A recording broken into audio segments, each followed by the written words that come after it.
بسم اللہ الرحمن الرحیم۔ السلام علیکم۔ حضرت ابن عباس رضی اللہ تعالیٰ عنہ نے فرمایا کہ حضرت سلیمان علیہ السلام ایک جنگجو شخص تھے، خشکی اور سمندر میں جنگیں لڑا کرتے تھے۔ انہوں نے کسی بحری جزیرے کے ایک بادشاہ کے بارے میں سنا تو آپ علیہ السلام بما اپنے جن و انس کے لشکر کے ہوا پر سوار ہو کر اس جزیرے پر اترے، اور وہاں لڑائی میں اس بادشاہ مارا گیا اور باقی اہل خانہ قید ہو گئے۔ ان میں سے ایک لڑکی بھی تھی جو حسن و جمال میں بے مثال تھی، اور جو لڑکی مقتول بادشاہ کی بیٹی تھی۔ حضرت سلیمان علیہ السلام نے اسے اپنے لیے منتخب فرما لیا۔ آپ اس کے پاس وہ فرض محسوس کرتے جو کسی کے ہاں نہ پاتے، اور اپنے تمام ازواج پر اسے فوقیت دیتے تھے۔ ایک دن آپ علیہ السلام اس کے پاس پہنچے تو وہ کہنے لگی کہ مجھے میرے والد، ان کی بادشاہت اور ہونے والے قصہ یاد آ رہا ہے، اور میں بہت غمگین ہوں۔ اگر آپ مناسب سمجھیں تو اپنے جنات کو حکم دیں کہ وہ میرے والد کی صورت کا ایک مجسمہ بنا دیں۔ میں اپنے گھر میں اسے رکھوں گی اور صبح شام انہیں دیکھوں گی۔ اس طرح امید ہے کہ میرا غم دور ہو جائے اور میں اسے بلا دوں۔ تو حضرت سلیمان علیہ السلام نے صخر المارد جن کو اس کے والد کی ہیئت پر مجسمہ بنا دینے کا حکم دیا، تو اس کے گھر کے ایک کونے میں رکھ دیا گیا۔ وہ اس کے والد کی اس قدر مشابہ تھی کہ فقط اس میں روح نہ تھی، باقی اس کی شکل انسانی جسم کی طرح تھی۔ اس عورت نے اسے مزین کیا، اسے کپڑے پہنائے اور اسے بالکل اپنے والد کی ہیئت اور لباس کے مطابق کر دیا۔ جب حضرت سلیمان علیہ السلام اس کے گھر سے نکلے تو وہ ہر روز صبح شام اپنی باندیوں کے ساتھ اس مجسمے کو سجدہ کرتی، اسے خوشبو لگاتی، اور حضرت سلیمان علیہ السلام کو اس بات کا علم نہ ہو سکا، حتیٰ کہ اسی طرح 40 دن گزر گئے اور بات محل سے نکل کر لوگوں تک پہنچ گئی، اور آصف بن برخیا رضی اللہ تعالیٰ عنہ کو بھی اس کا علم ہو گیا۔ آصف سلیمان علیہ السلام کے دوست تھے، جو فوراً حضرت سلیمان علیہ السلام کے پاس آئے اور کہا کہ اے نبی اللہ، میں چاہتا ہوں کہ آج آپ کی اجازت سے لوگوں کو گزشتہ انبیاء کے حالات سناؤں اور اپنے علم کے مطابق ان کی مداح ثنا کروں۔ حضرت سلیمان علیہ السلام نے لوگوں کو جمع ہونے کا حکم دیا۔ آصف نے ان کے سامنے تمام انبیاء کا ذکر کر دیا اور ان کی مداح ثنا کی، ان پر اللہ تعالیٰ کے انعامات کا ذکر کیا۔ جب حضرت سلیمان علیہ السلام کا ذکر آیا تو اس نے حضرت سلیمان علیہ السلام کی نوجوانی اور بچپن کا ذکر کیا، ان کی فضیلت و منقبت بیان کی، اور نوجوانی سے آگے کا ذکر نہیں کیا۔ حضرت سلیمان ناراض ہو گئے اور بعد میں انہیں بلوایا اور پوچھا کہ اے آصف، تم نے گزشتہ انبیاء کے حالات و واقعات کا ذکر کیا اور ان کی مداح ثنا کی اور ان کا ہر زمانہ بیان کیا، اور میری باری پر تم نے محض میری کم عمری کے واقعات اور ان کی فضیلت بیان کی، اور بقیہ احوال پر تو چپ رہے، جانی میری جوانی کے واقعات اور نبوت کے احوال۔ ایسی کیا بات ہے جو میری عمر کے حصے میں مجھ سے سرزد ہوئی؟ اس نے کہا کہ وہ یہ ہے کہ تمہارے گھر میں 40 دن سے غیر اللہ کی عبادت ہو رہی ہے، اور محض تمہاری بیوی کی خواہش پر۔ تو حضرت سلیمان علیہ السلام نے حیرت سے پوچھا کہ میرے گھر میں؟ انہوں نے کہا جی ہاں، آپ کے گھر میں۔ آپ علیہ السلام نے فرمایا انا للہ و انا الیہ راجعون۔ اب میں سمجھا کہ تم نے میری نبوت کے احوال اس خبر کی وجہ سے بیان نہیں کیے۔ پھر آپ علیہ السلام اپنے گھر واپس آئے اور اس بت کو توڑ دیا، عورت اور اس کے ساتھ شریک لوگوں کی خوب خبر لی۔ پھر آپ علیہ السلام نے صاف کپڑے منگوا کر زیب تن فرمائے اور پھر بیابان میں نکل گئے اور راکھ مٹی وغیرہ پر بیٹھ کے توبہ کے لیے متوجہ ہوئے اور اس مٹی پر لیٹنے لگے، تذلیل اور تفریح کے ساتھ روتے اور استغفار کرتے رہے اور کہتے جاتے اے میرے رب، یہ تیرا کیسا امتحان ہے کہ آل اولاد کے گھر میں غیر اللہ کی عبادت ہوتی رہی، اور تیرے غیر کی عبادت ان کے گھر اور اہل خانہ میں گھس آئے۔ آپ برابر اسی طرح کہتے رہے حتیٰ کہ شام ہو گئی تو آپ گھر لوٹ آئے۔ آپ علیہ السلام کی ایک باندی تھی جس کا نام امینہ تھا۔ آپ علیہ السلام کا معمول تھا کہ آپ جب بیت الخلاء جاتے یا آپ اپنی ازواج کے ہاں مصروف ہوتے تو آپ علیہ السلام اپنی انگوٹھی کو اس کے پاس رکھوا دیتے، اور آپ علیہ السلام اپنی انگوٹھی کو سوائے پاک حالت نہیں چھوتے تھے، اور اللہ تعالیٰ نے بادشاہت کا راز اس انگوٹھی میں پوشیدہ کر رکھا تھا۔ وہاں کہتے ہیں کہ ایک دن آپ علیہ السلام وضو کے ارادے سے تشریف لائے تو اپنی انگوٹھی اس کے پاس رکھوا دی، اور صخر المارد جن آیا اور آپ علیہ السلام سے پہلے وضو خانے میں داخل ہو گیا۔ آپ قضائے حاجت کے لیے تشریف لے گئے اور یہ شیطان آپ علیہ السلام کی شکل و صورت بنا کر اپنی داڑھی جھاڑتا ہوا باہر نکل آیا۔ اس میں اور سلیمان علیہ السلام میں شکلاً کوئی فرق محسوس نہ ہوتا تھا۔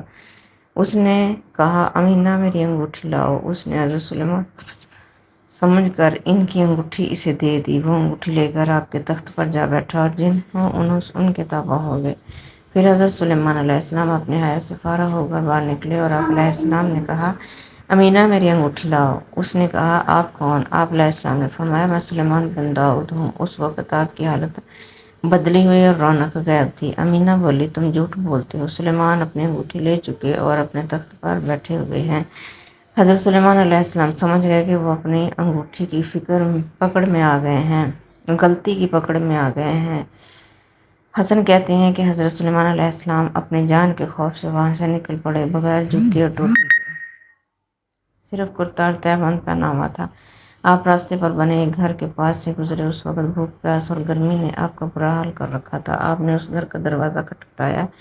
ایک عورت نکلی۔ اس نے پوچھا کیا ضرورت ہے؟ آپ علیہ السلام نے فرمایا ایک گھڑی کی مہمانی۔ آپ دیکھ رہی ہیں کہ گرمی کی شدت سے میرا کیا حال ہے، میرے پاؤں جل رہے ہیں، بھوک اور پیاس انتہا سے زیادہ ہے۔ اس عورت نے کہا کہ اس وقت میرا شوہر گھر میں نہیں ہے اور میں کسی غیر محرم شخص کو اپنے گھر میں نہیں بٹھا سکتی۔ باغ میں چلے جاؤ، اس میں پانی اور پھل موجود ہیں، پھل کھاؤ اور ٹھنڈک محسوس کرو۔ جب میرا شوہر آئے گا تو میں آپ کی مہمانی کی اجازت لے لوں گی۔ اگر اجازت دی تو ٹھیک ہے، نہیں دی تو تم اللہ کا دیا رزق تو کھا چکے ہوگے۔ حضرت سلیمان علیہ السلام باغ میں داخل ہوئے اور نہا کر اب سو گئے۔ وہاں مکھیاں آپ کو تنگ کرنے لگیں کہ اچانک ایک کالا سانپ آیا اور حضرت سلیمان علیہ السلام کے پاس آ کر وہاں سے مکھیاں بھگانے لگا۔ اتنے میں عورت کا شوہر بھی آ گیا اور عورت نے اس مہمان کے بارے میں بتایا۔ وہ ان کے پیچھے باغ میں آیا تو سانپ اور اس کے کام کو دیکھا تو اپنی بیوی کو بلا کر اسے یہ تماشا دکھایا اور بولا یہ حیرت انگیز منظر دیکھو۔ اس نے بھی دیکھا۔ پھر ان دونوں نے حضرت سلیمان کو بیدار کیا اور کہا کہ اے نوجوان،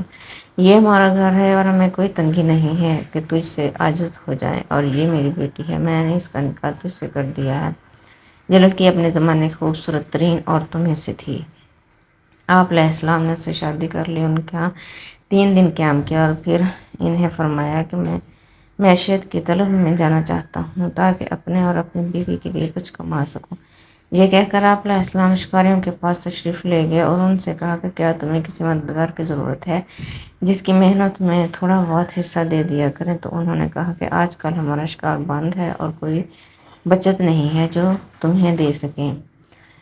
آپ علیہ السلام نے دوسرے کے پاس آئے اور ان سے بھی یہی کہا تو انہوں نے رضامندی ظاہر کی اور کہا خوشی کے ساتھ آئیے اور جو ہمارے ساتھ ہوگا اس میں سے آپ کو حصہ دیں گے۔ آپ علیہ السلام ان کے پاس ٹھہر گئے اور شکار لے کر گھر چلے جاتے۔ انہی دنوں لوگوں نے اس جعلی سلیمان کی حکومت اور اس کے فعل کو برا سمجھنا شروع کر دیا۔ جب اس خبیث نے یہ دیکھا کہ لوگ متنفر ہو رہے ہیں تو یہ انگوٹھی سمیت بھاگ لیا اور انگوٹھی دریا میں پھینک دی۔ حسن کہتے ہیں کہ 40 دن انگوٹھی اس شیطان کے پاس رہی۔ مروی ہے کہ وہ حضرت سلیمان کی کرسی پر بیٹھا تو اس کے قریب سارے جن و انس جمع ہو گئے۔ وہ ہر چیز کا مالک بن بیٹھا مگر آپ کی عورتوں پر مسلط نہ ہو سکا۔ اور ان دنوں حضرت سلیمان لوگوں سے مہمانی کا مطالبہ کر رہے تھے کہ میں سلیمان بن داؤد ہوں، مجھے کھانا کھلاؤ، تو لوگ انہیں واپس کر دیتے اور کہتے کہ کیا تیری یہ حالت کافی نہیں ہے جو حضرت سلیمان پر جھوٹ بولتا ہے؟ اور سلیمان تو اپنی بادشاہت پر براجمان ہے۔ حتیٰ کہ حضرت سلیمان تھک گئے اور مصیبت شدید ہو گئی۔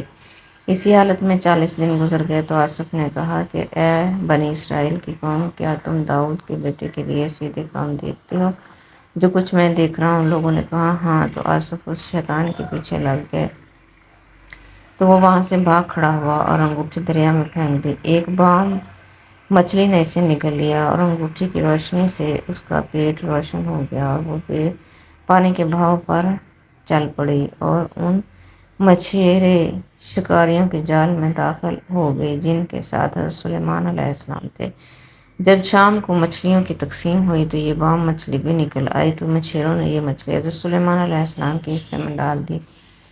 یہ اسے گھر لے آئے اور مچھلی پکانے کا حکم دیا۔ جب آپ کی اہلیہ نے اس کا پیٹ چاک کیا تو اس میں سے انگوٹھی نکل آئی اور اس کی روشنی سے گھر روشن ہو گیا۔ اس نے فوراً حضرت سلیمان علیہ السلام کو بلوایا اور انہیں انگوٹھی دکھائی۔ آپ علیہ السلام نے وہ انگوٹھی پہن لی اور سجدہ میں گر گیا اور کہا کہ اے میرے خدا، تیرے اس قدیم امتحان پر تیری حمد و ستائش ہے اور آل داؤد سے اچھے برتاؤ پر حمد ہے۔ میرے خدا، تو نے آل داؤد کی ابتدا نعمتوں سے کی اور انہیں کتاب اور نبوت عطا کی، تیرا شکر ہے۔ اے میرے خدا، تو بڑوں کے ساتھ دھوکہ اور چھوٹوں کے ساتھ لطف و کرم کا معاملہ کرتا ہے، تیرا شکر ہے۔ تیری نعمتیں ظاہر ہو گئیں، چھپتی نہیں اور ان کا اشکار نہیں، بس تیرا شکر ہے۔ اے میرے خدا، تو نے میری خطا کے باعث مجھے چھوڑا نہیں، تیرا شکر ہے، اور میری خطاؤں پر مجھے رسوا نہیں کیا، تیرا شکر ہے۔ میرے خدا، تو نے میری لغزش کے باعث مجھے نہیں چھوڑا، تیرا شکر ہے۔ اے میرے خدا، میں اپنی نعمتیں مجھ پر تمام کر دی، جو کچھ ہو اسے معاف فرما دے اور مجھے ایسی سلطنت عطا فرما کہ میرے بعد کسی کو ایسی نہ ملے۔ قرآن مجید کی آیت میں ہے، اکرمہ سے مروی ہے کہ جب سلیمان علیہ السلام کی بادشاہی چھینی تھی تو اس نے ان کے گھر والوں کو وہاں سے اٹھا دیا تھا اور اسے مملکت کے وسط میں پہنچوا دیا تھا، اور سلیمان علیہ السلام اس کو پا نہ سکے تھے کہ اللہ تعالیٰ نے ان کی بادشاہی لوٹا دی۔ معزز ناظرین، انشاءاللہ آپ کو میری یہ ویڈیو پسند آئے گی تو پلیز اس کو لائک کیجیے گا، سبسکرائب کیجیے گا اور اپنے دوستوں میں زیادہ سے زیادہ شیئر کیجیے گا۔ شکریہ، اللہ حافظ۔